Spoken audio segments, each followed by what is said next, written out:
Hey everybody, it's Jane Johnston with the BriarHillGroup at REMAX Camosun. I'm here actually at the REMAX Oak Bay office. How are you doing, Andrew? Hey, great. How's everybody? It's Andrew Plank here with LePage. It's been a good week, and we're looking forward to another good week here. So look at this weather. I know, I'm awesome. outside in the backyard. So Yesterday we had hail, wind, rain, you name it. It's beautiful today. yeah.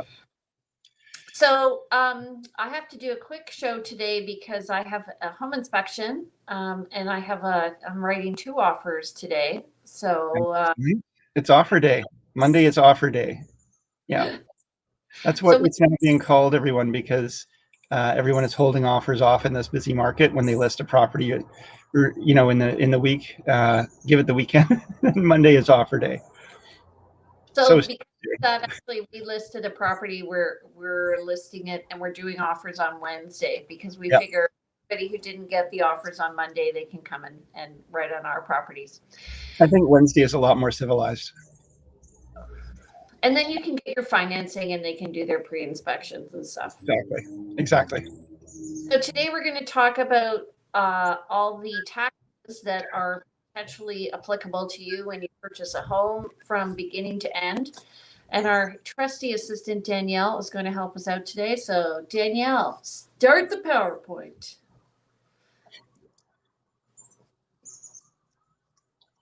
Look at this. It just works. Woohoo!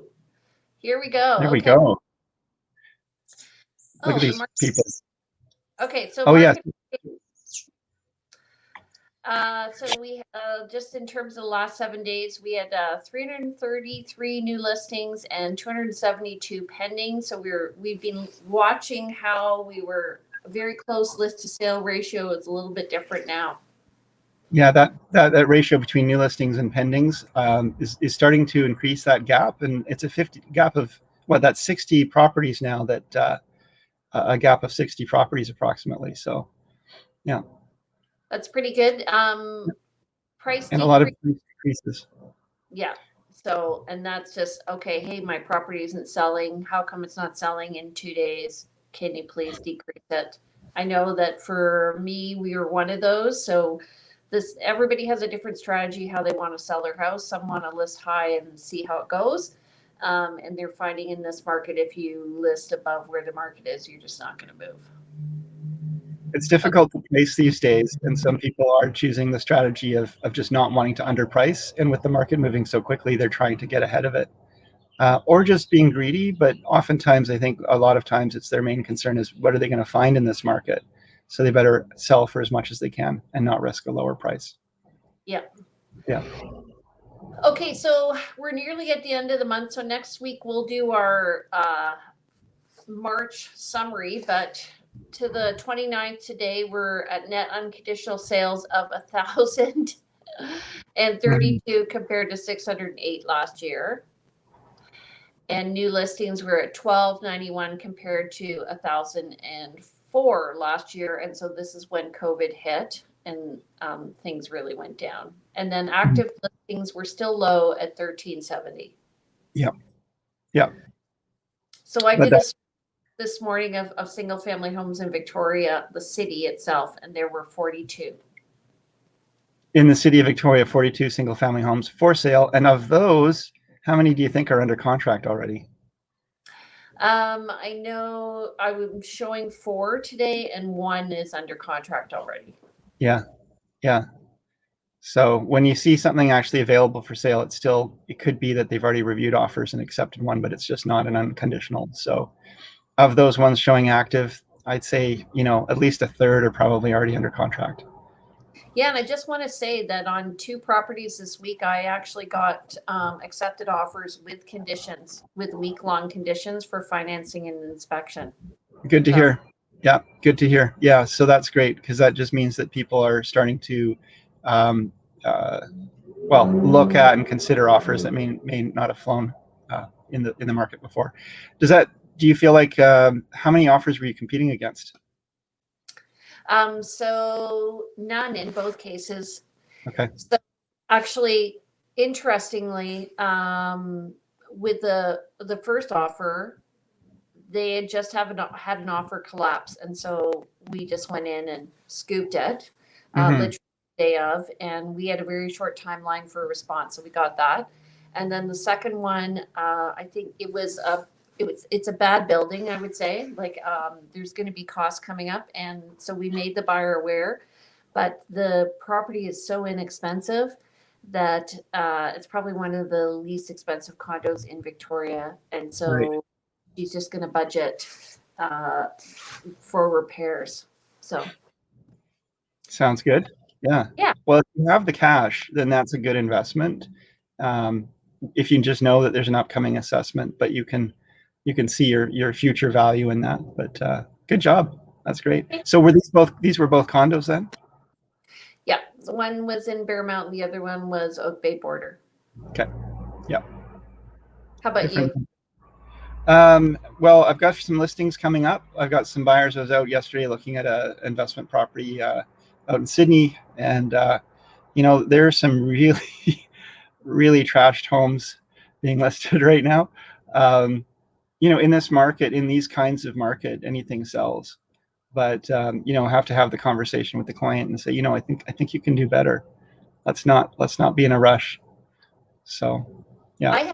I had a buyer tell me that she didn't want to work with me because I couldn't show her any properties. Like it was Right. my fault. Yeah. Well, maybe she found somebody who could, but there's not many to show. So there is sort of a connection between realtors who know what's going on in the market. I'd say about half of the realtors in the city communicate about listings coming up. So you really want to work with a realtor who's active, right? Yeah, and so being able to say, we are both members of a group where we see the upcoming listings and we talk to our colleagues. Anytime you talk to a colleague about property, you say, what have you got coming up? I just did that yesterday. I know of a 5 acre property coming up on West Saanich, by the way, rancher for around $1.5 million. Not my listing, but gonna have to call a few people on that one. Yeah. So okay, so let's go through the stats. We are not the stats, the taxes. Taxes. So I found this quote last night that in this world, nothing is certain but death and taxes, and that's for sure in BC. So next slide. So we're going to talk about what the taxes are and what your chances are for exemption. So the first one is property transfer tax. That's 1% on the first 100,000 and 2% on the balance. And Danielle's learning how to navigate that. Next slide. Next slide. Okay.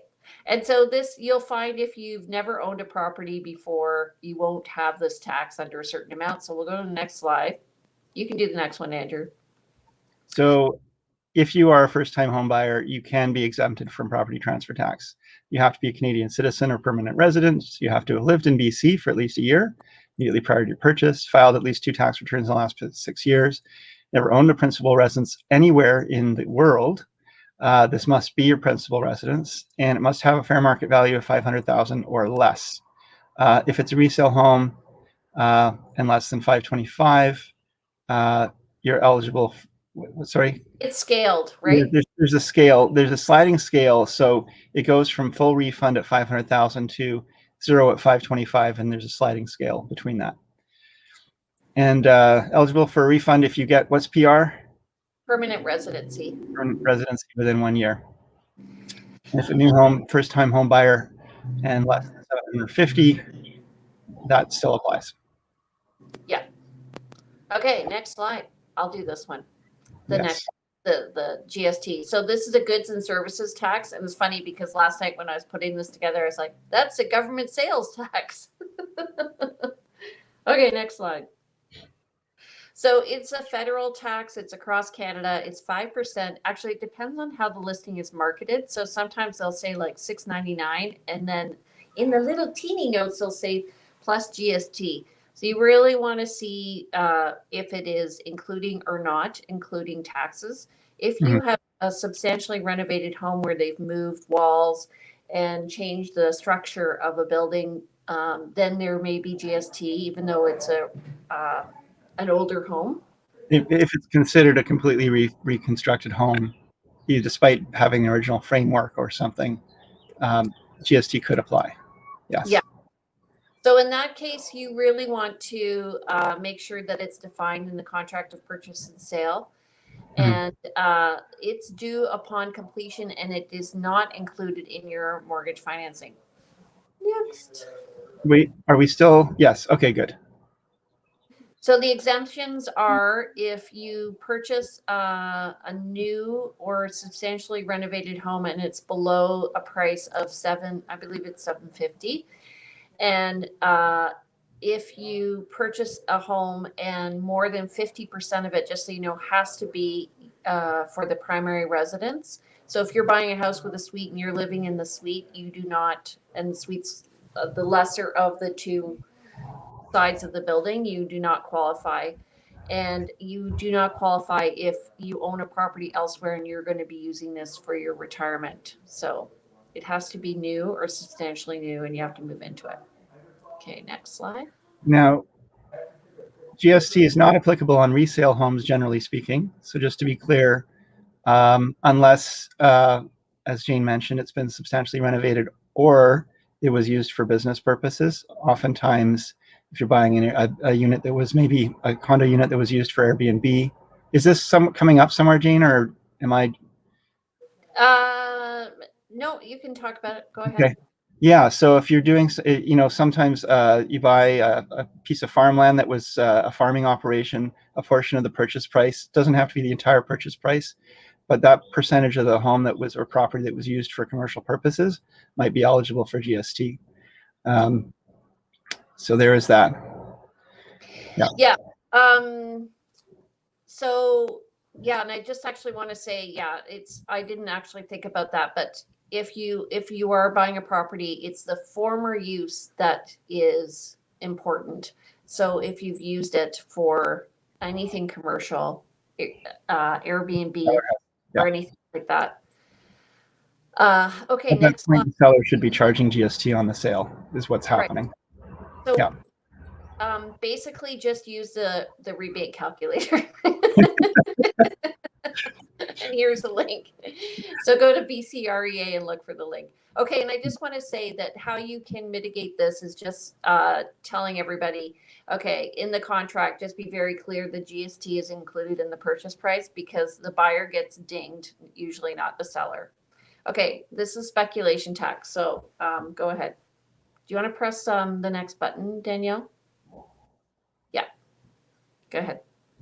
Right. Yeah. So speculation and the vacancy tax, it applies to certain areas of British Columbia.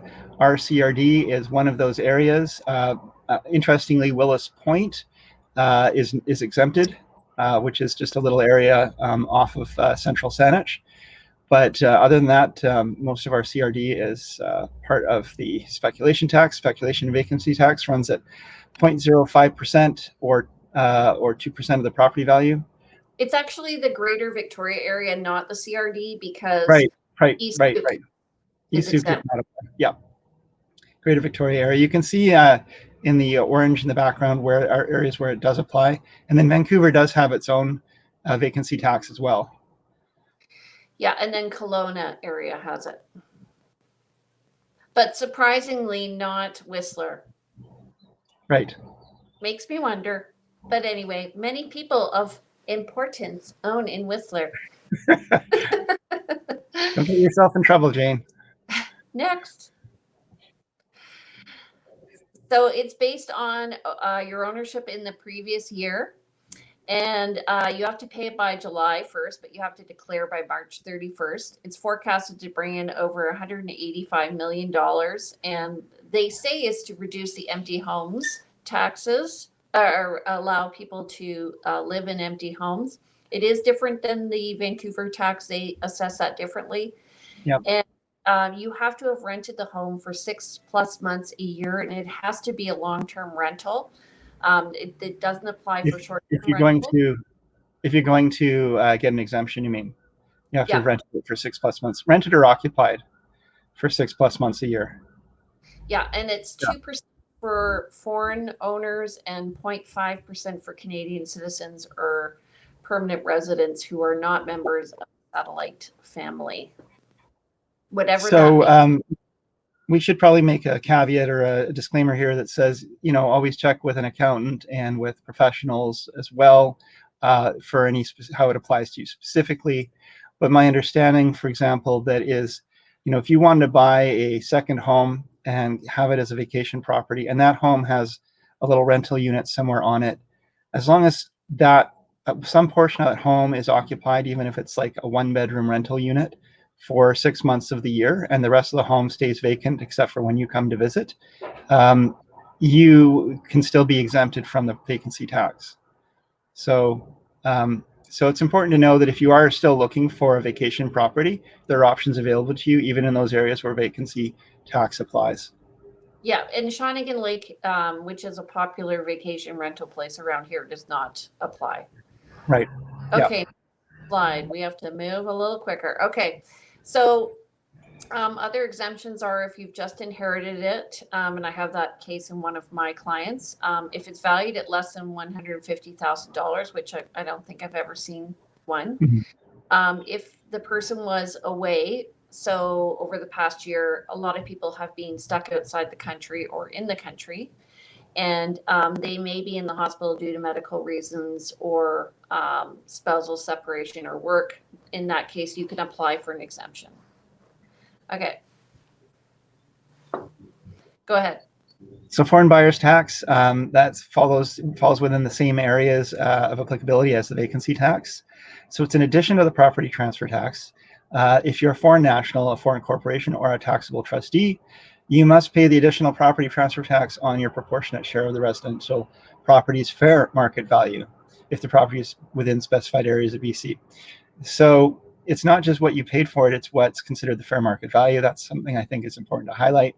Some people say, well, what if, this was, what if I bought this at a great price or a great deal, and I should be paying less tax on this? But no, it'll probably be based on a arm's length assessment if it's considered a low price. It's 20%. Mm-hmm. So this came out. It's a massive one. Yeah, it just came out as new construction happened, and for what it did was it took American buyers and put them on the same level field as us, unfortunately. Okay, next one. Okay, annual property taxes. Yay! Due July. So BC determines the average values of homes in your area. And I was thinking actually we could probably get an appraiser in. I have a friend who can talk to us about this. It looks at home improvements, local home improvements, and average values between May and October 1st, the previous year. And it's based on the previous year's market. So it's already 6 months out of date.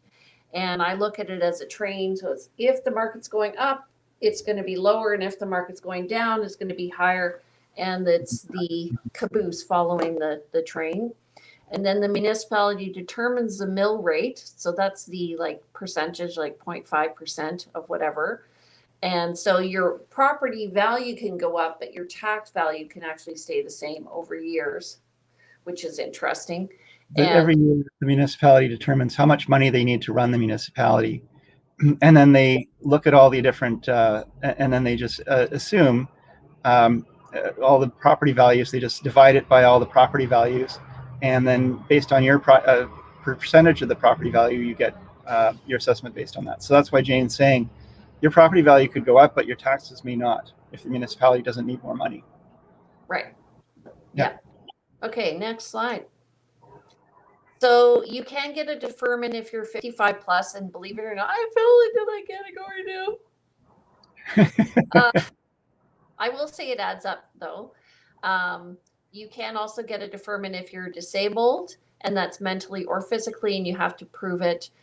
And your previous taxes have been paid in full, and you have to maintain minimum equity of 25% in the property's assessed value. Right. So we'll often see on title that some wording in the title, a charge on title that says, this title is affected by the land the Tax Deferment Act. I forget what the wording is, but it brings your awareness to the fact that there's some additional taxes to be paid off because the owner has been deferring their taxes for a number of years.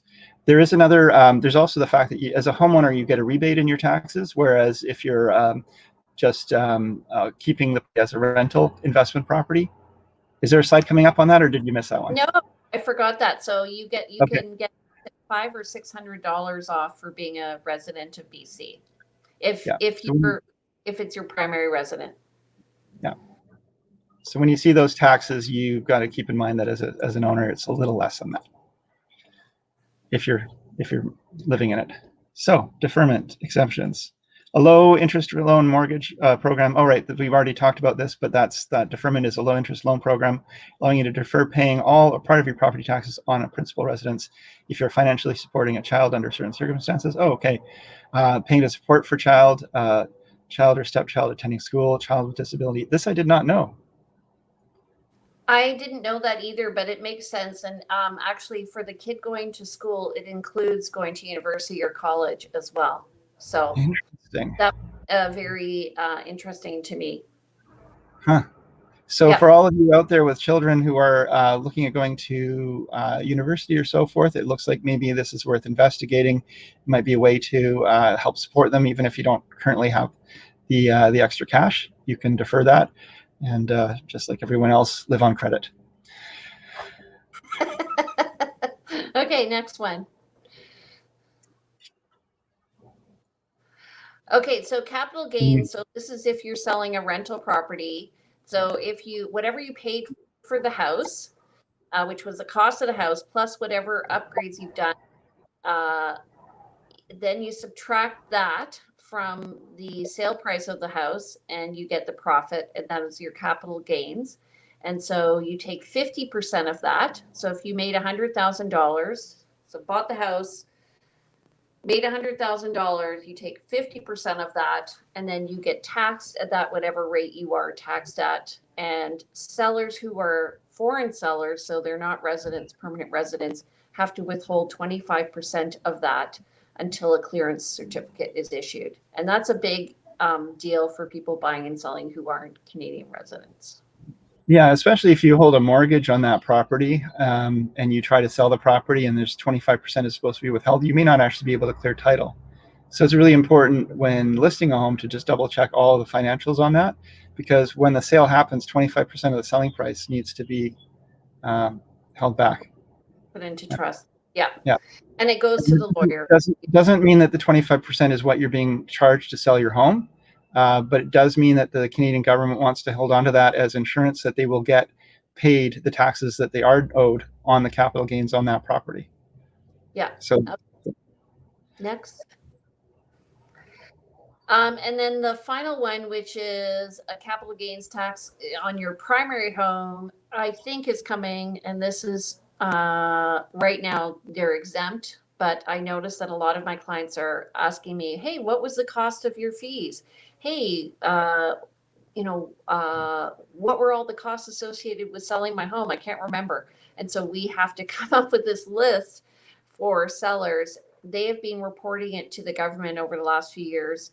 And the government thinks that it's going to cool the market and solve affordability. Personally, I don't think that that's the case. I think it'll stop the sale of homes. So I don't think that's a great idea at all. I mean, anyway, when you own something and its value goes up and it's your primary ownership, I don't believe you should be taxed on that. But that's too bad, because if you take something and you sell it and you go buy something else of equal value, are you going to be paying taxes on that? And then you've really just moved from laterally, and so now you're being hurt for moving laterally. So no, not good. Yeah. Anyway, I'm sure there'll be subtleties to it, but it's never a good idea. Stop it. And we just want to say, yes. to please talk to your mortgage broker, accountant, or bookkeeper, as well as your real estate lawyer. It's really important that you get independent legal advice on these and financial advice. And we recommend also just include the GST and any applicable tax clauses. Just ask your realtor about that information. Yeah. Okay. So that's the end of the presentation. Thank you. Thank you. Well put together, Jane, and thank you, Danielle, for running through that for us. No problem. So I have to run to home inspection. So I just want to say, if you need to reach Andrew. All right. Yeah, give me a call at 250-360-6106 or email me at info@andrewplank.com. And you can reach Jane at JaneJohnston at the BriarHillGroup. I'm at BriarHillGroup@gmail.com. My number is 250-744-0775. Okay, everybody, take care. Have a great week. And so next week we'll do our summary of all the stats. Excellent. Have a great building inspection. I hope things go well. Thank you. Talk to you next week. Okay, take care. Bye. Bye.